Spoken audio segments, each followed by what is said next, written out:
make this every day and I'm impatient, hoping one day I blow up. Welcome back to another episode of Lone Star College Football.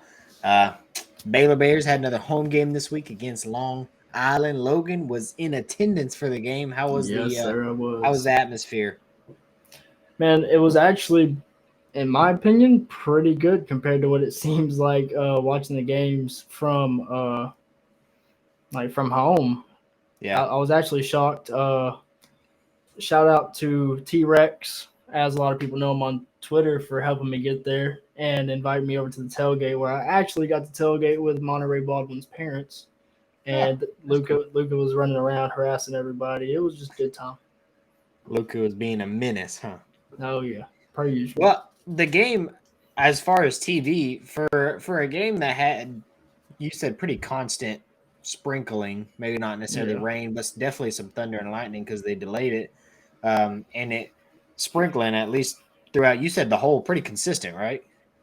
I mean, it was probably the second and third quarter is where it was sprinkling for the most part. But it looked more people than I was expecting to be there with that kind of weather. But let's hop right into the game. All right. Before we do that, make sure y'all like the video, subscribe to the channel, and leave us a comment what y'all thought about the game. Sawyer Robertson struggled.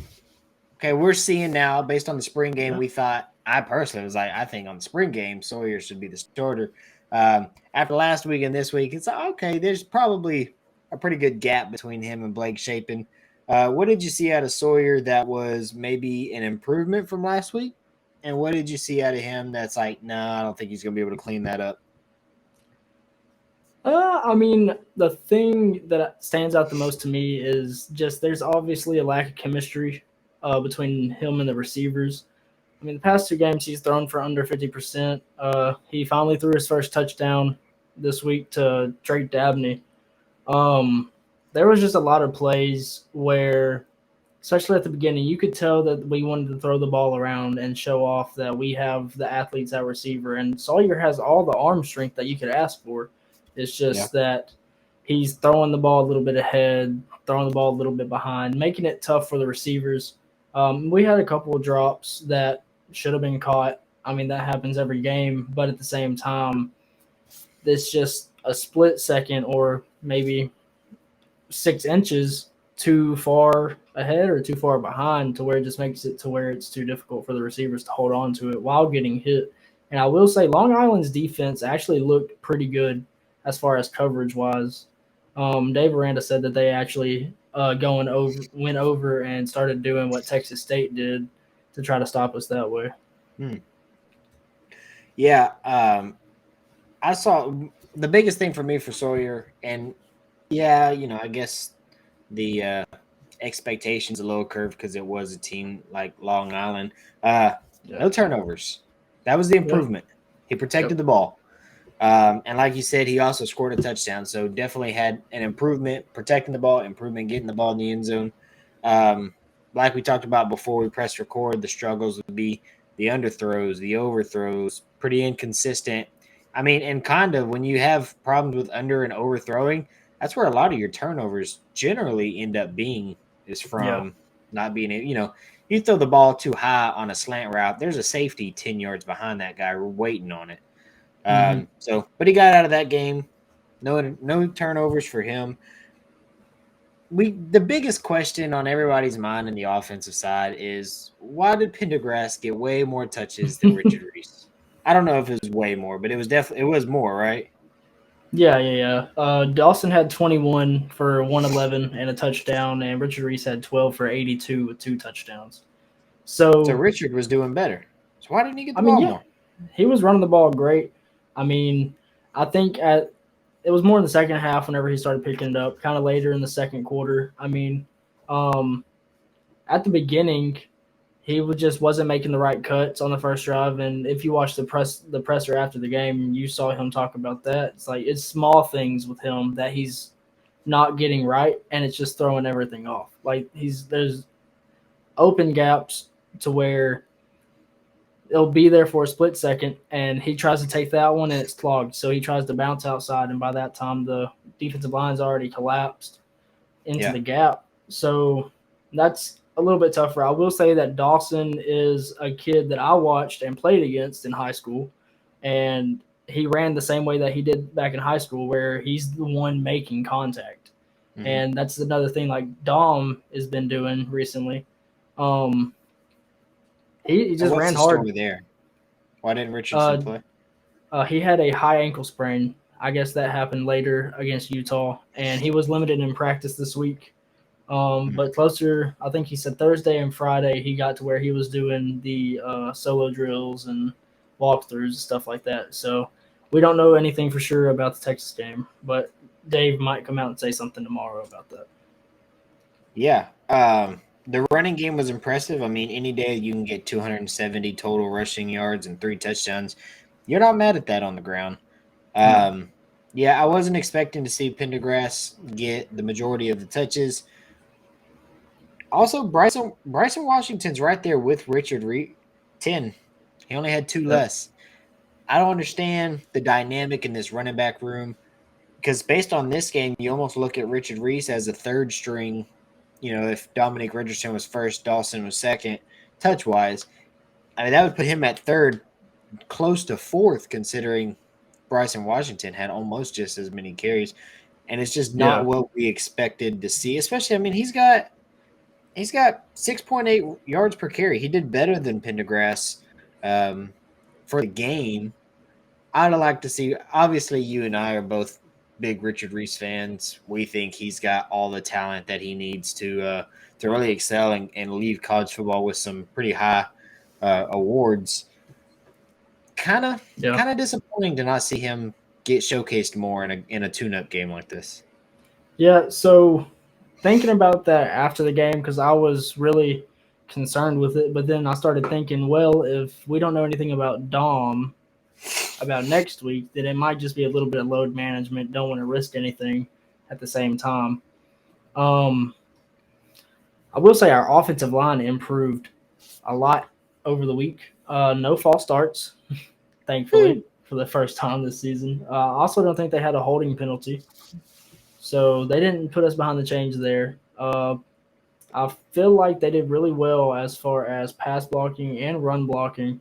I think that there was just times where it didn't look as good whenever our running backs didn't hit the gaps that they were supposed to, or they would take a one cut and go, and then it would end up not working out. So it kind of looked bad on the offensive line, but I think that they improved a lot over the past week.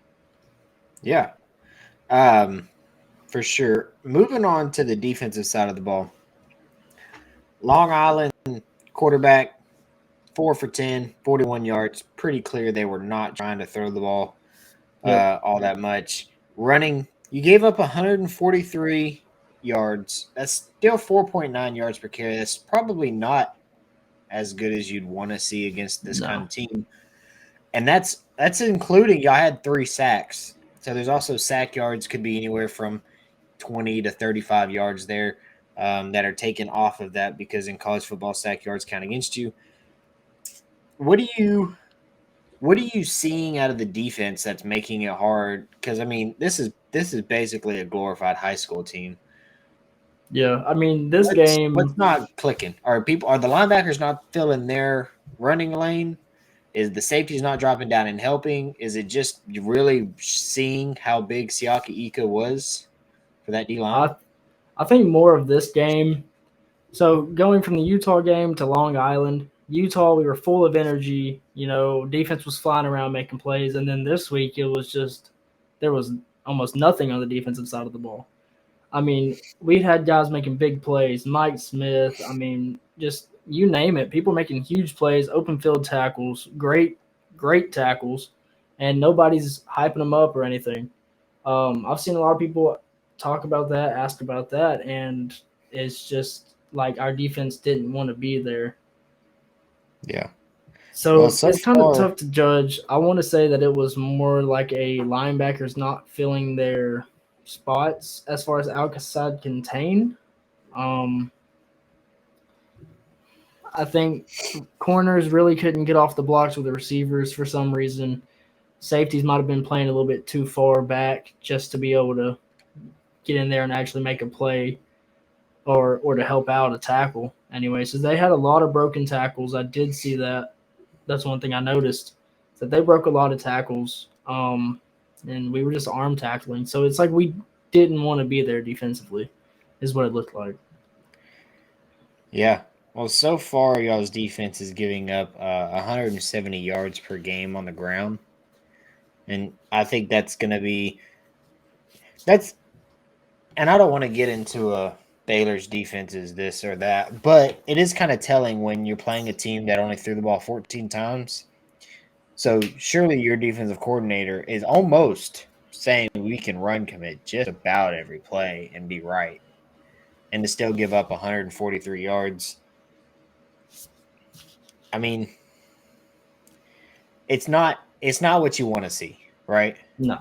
But at the same time, kudos for the defensive backfield keeping them one dimensional and not letting them throw the ball around and have that option as well. For sure. I think our DBs have been playing pretty good as far as coverage wise. I haven't seen really too many things besides maybe somebody just like trips, stumbles, whatever, is whenever people get plays. Like they had one guy have one catch for 35 yards. And it's not like it's bad coverage or anything. It's just well, it would be bad coverage technically, but it's somebody stumbling. It's not broken coverages like it was a lot of the time last year. I think our DBs have a really good way of playing the ball. I mean, Carl Williams, the fourth, had an interception late in the first half whenever they were about to go down and score. So that was good to see. He played the ball well. He was up, pressing the guy's face, and went back to his coverage, turned around, and just played football. And made a great catch on the sideline for the interception. Yeah. I mean, really, I think we've covered most of the bases of this game. You broke the streak, right? You were in a 6-game slump. You broke it. It's time. Dave Aranda. And be honest, this is the only week. I mean, I'm not going to say this. I don't want y'all to figure it out because y'all play Texas next week. After next week, and y'all take that L, I want Dave Aranda to turn the ship around, run the table, but can't start that yet. So y'all go on at home for the 4th week in a row, taking on number 3 Texas. If that sounds interesting to y'all want to see the pregame show for that, subscribe to the channel because we're going to record that pretty much right after this video. So you got anything else to add to this one, bud? Oh man. Oh, special teams got us 2 points this week. They did. Y'all got a safety on a bad snap on a punt. So we really didn't do too much of that, I guess, but still good. We take it. We take the special teams points. Hey, you always take special teams. It's one of the most exciting ways to score. I want to say that we are back to being not in the negative as far as turnovers. Turnovers? Nice. Yep. Because we were -1 after we got done with that video. Yep. We're back at 0. Let's go. Next week, y'all going to be -3. +4. What? No, sir. Okay. We'll figure that out. Appreciate y'all rocking with us. Until next time. Sickle.